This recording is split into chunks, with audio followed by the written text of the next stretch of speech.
Olá, internauta! Comentaremos hoje a prova de língua portuguesa da FUVEST nos aspectos de gramática e interpretação de texto. Vamos adiantar que a prova desse ano foi uma prova fácil para o padrão FUVEST e que vai atender bem ao seu objetivo de eliminar o candidato que não tem condição de ir para a segunda fase.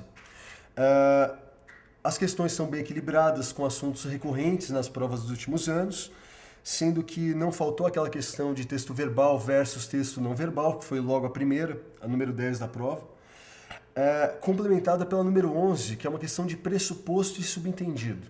Então ele perguntava qual era o pressuposto da frase escrita no cartaz a Amazônia é nossa. E a gente deveria pressupor a internacionalização da Amazônia. Uma questão assim adequada a um bom leitor de jornal, tá? E é esse o candidato almejado pela banca. Cai um texto do João do Rio, muito interessante, né? Um texto pré-moderno para moderno, que trabalha com figuras de linguagem. FUVEST cobrou as figuras de linguagem recorrentes em sua prova, o candidato já esperava uma questão sobre gradação, antítese, inversão, confundindo com outras figuras aí no enunciado. A questão 13 era uma questão simples de interpretação direta do argumento do texto. A 14 é uma questão de prefixação, formação de palavra, também esperada pelo candidato desse ano. Obviamente o critério da 14 não foi um critério de conhecer o que é um prefixo, mas sim de saber diferenciar semanticamente o par que tinha o prefixo de sentido semelhante. No caso, o desde desprazer implica uma ausência do prazer, e indissolúvel implica a negação da solubilidade.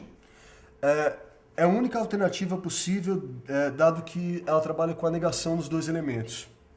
Portanto, essa é a resposta.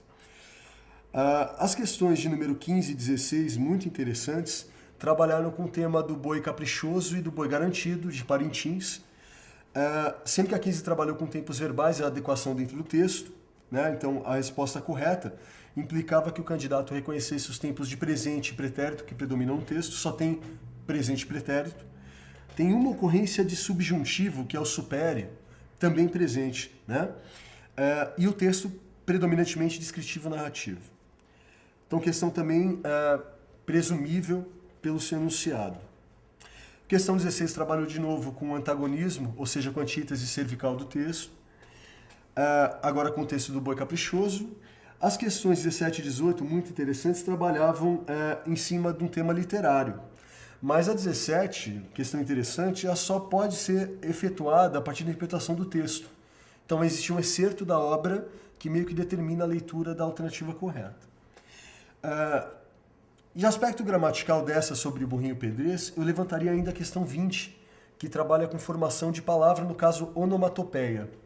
A onomatopeia poética voltada para semantização, aí no caso, do barulho do rio. Ruge o rio. As questões de número 21 e 22 trabalham com a utilização linguística de marcas dentro do texto, né? No caso da 21, a marca dos tempos verbais de anterioridade e posterioridade do pretérito. A alternativa correta indica a passagem, já que o enunciado diz as formas verbais tinham passado e viriam, traduzem a ideia de anterioridade e de posterioridade em relação ao fato. Bom, mesmo o tempo verbal de montava se refere ao fato da passagem, portanto, garantindo a alternativa correta C. C para a prova V, que é essa que eu estou analisando. A questão 22 trabalha com o uso da palavra então. Então dizíamos. Era necessário que o candidato entendesse que na fala do Bentinho, né, do velho Bento aqui no caso, como então dizíamos, é uma retomada da forma de se dizer naquele tempo. Uma questão de estilística aí, envolvendo literatura, né, já que é um assunto recorrente na obra do Machado, e a formação do efeito estilístico com então mais o pretérito, o dizíamos. Bom, a respeito de gramática, creio que seja interessante apenas me referir à questão 25, que trabalha com paronímia. Sempre tem uma questão na FUVEST voltada para uso culto e coloquial. Dessa vez escolheram os parônimos como parâmetro desse tipo de questionamento. E foi uma questão fácil também. O candidato deveria perceber que auferir é a forma correta e não aferir, sendo que as outras alternativas traziam de maneira correta o parônimo na sua utilização. Enfim, é uma prova que certamente vai selecionar os melhores candidatos e acredito que você tenha ido bem. Desejo agora uma boa sorte depois dessa boa prova. Até mais.